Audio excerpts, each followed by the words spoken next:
Good evening and welcome to our Facebook Live today. My name is Mehezabin Dordi and I'm a practicing psychologist with the Sir H.N. Reliance Foundation Hospital. And continuing with our celebration of the Mental Health Awareness Month, I'm delighted to shed light on a very interesting and a critical topic, that is mental health in the workplace, our occupational mental health. In recent years, there has been a growing recognition for the importance of mental health in a workplace as it is significantly impacting our productivity, our job satisfaction, and our overall quality of life. So, I think the most logical question then is that why is occupational mental health so important? So, let's get into it a little more in detail. Mental health at the workplace is crucial because we spend a significant portion of our lives in our work environments.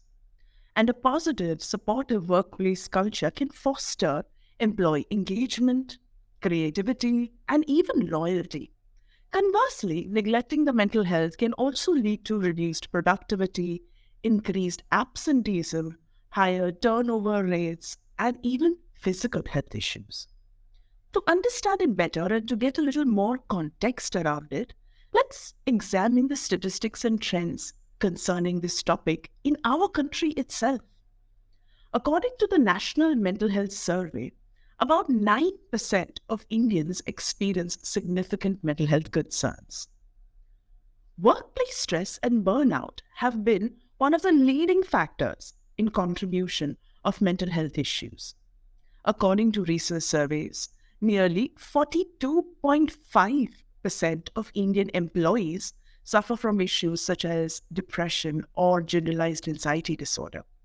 But shockingly, only 2 to 3% of organizations in India have actually implemented comprehensive mental health programs for their employees. And there is a huge gap. This gap in addressing mental health needs, and there is an urgent need for awareness and action in this area.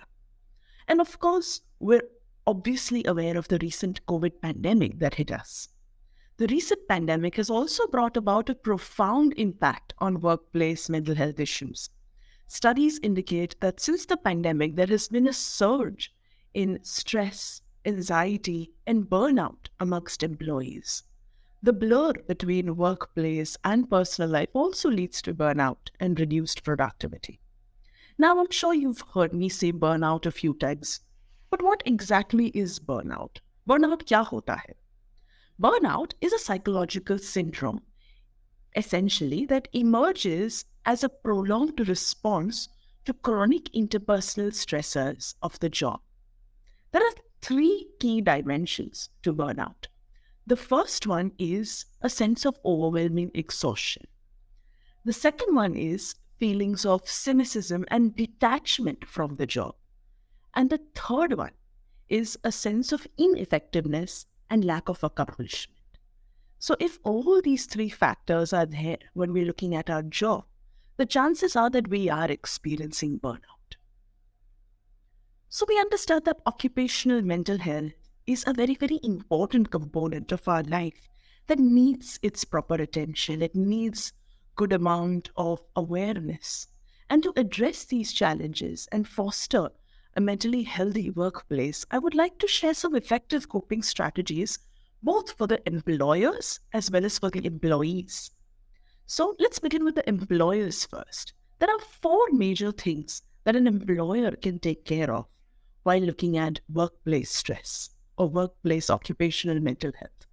The first one is to periodically measure whether workplace burnout is happening in their organization through a thoughtful and a systematic survey method to understand that whether it's actually happening in my organization.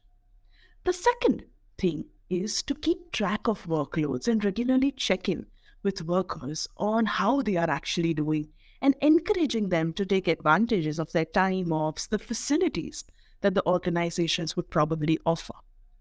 The third factor that an employer can look at is to look at the organization's practices to ensure that they're giving workers some sense of control, flexibility, and resources needed to manage their workload and their job stress.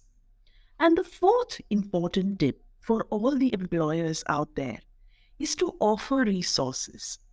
Offer resources such as mental health toolkits, online resources, or even workshops and talks such as these to equip employees with the knowledge and skills to manage their mental health effectively. Because it's so important to pay attention and to give this topic the light and the space that it needs.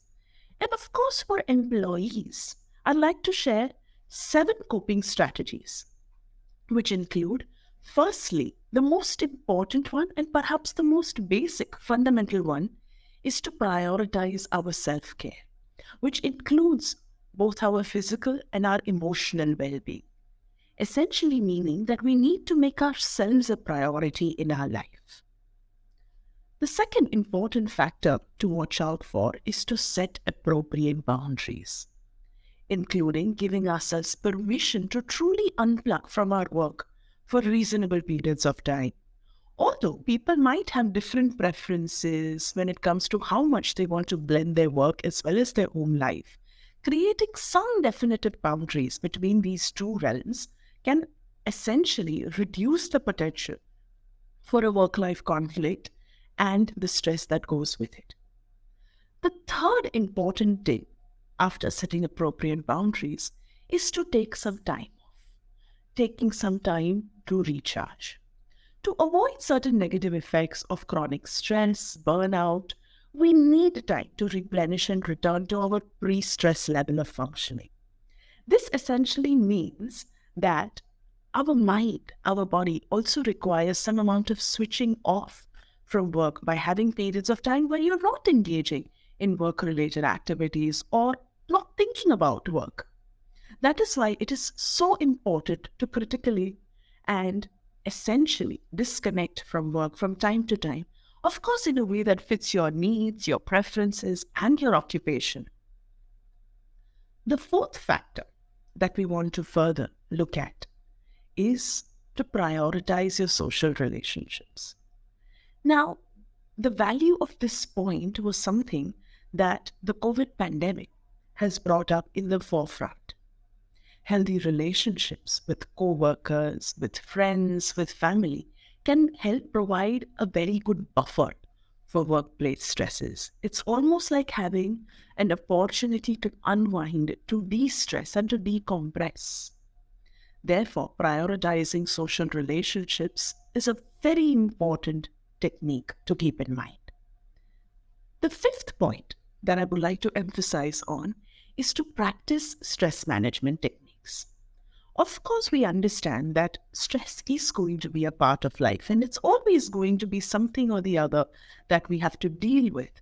But techniques such as meditation, deep breathing exercises, or even mindfulness-based practices can help us cope with our stresses effectively, can help us and provide us with the necessary tools to deal with our stress in a more healthy, in a more effective way. The sixth point that I would like to emphasize on is to get some support.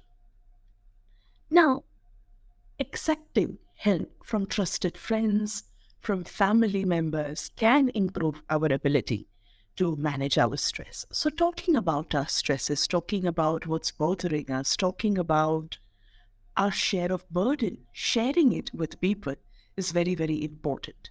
Sometimes even talking and discussing your challenges with your employer can also be beneficial.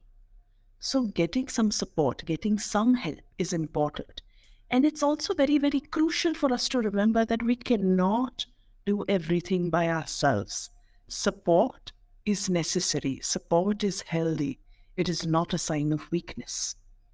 And the last point, that is the seventh point that I would like to emphasize on, is that when nothing else works, when all the techniques, all the strategies just don't work out for ourselves, reach out to a professional. Just as we seek medical help for our physical related problems, for our physical ailments, it is equally important to seek professional help when it comes to our mental health concerns. So I think in conclusion, what I would like to say is that mental health at the workplace is a vital aspect of our overall well-being. We spend considerable amount of our lives at our workplace. We give our whole heart and we put in so much of an effort at our workplace. So taking care of our mental health becomes a very important factor. And it is essential for us to prioritize and invest in our mental health needs, both as an employer and as an employee for our own self. And by doing so, we can create a supportive and a productive work environment that benefits both the employees and the organization as a whole. Remember that mental health, and with the right kind of efforts, right kind of support, we can build a workplace that promotes well being and success for everybody involved. So, with that, I would like to end my talk today. Thank you so much, all of you, for joining me. Thank you.